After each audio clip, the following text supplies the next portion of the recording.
Good morning, Cornerstone Church. This is Pastor Jaclyn, and I'm here with our 21 days of fasting.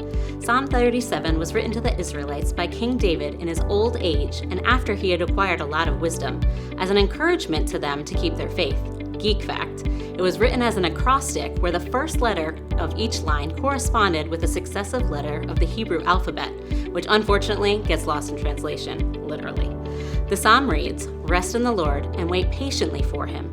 Do not fret because of him who prospers in his way, because of the man who brings wicked schemes to pass." When I hear this verse, I'm good with the part that says, "Rest in the Lord and wait patiently on him." I'm not always great at it, and I often pace and perseverate much more than I rest. But in my head, I know that I can trust God and that his timing is perfect. The second part of the verse is the part that raises my blood pressure. It says, "Do not fret because of him who prospers in his way, because of the man who brings wicked things to pass."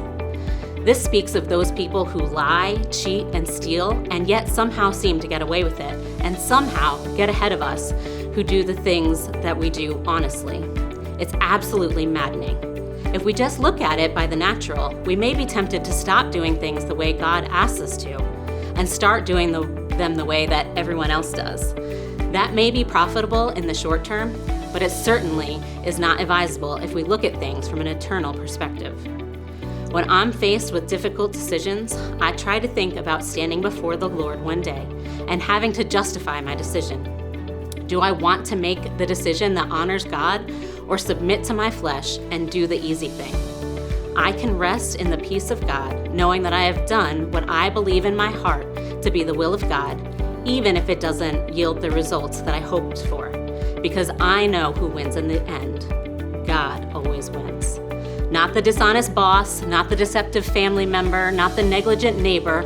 God wins because only he can see the big picture and knows every decision and every action will affect the next to accomplish his purpose.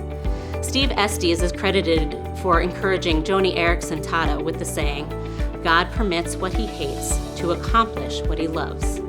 Today, will you trust in the God of the universe enough to rest in him and wait patiently on him, even if you have to watch the wicked prosper while you wait? That's my question for you today. Thanks so much. Have a great one.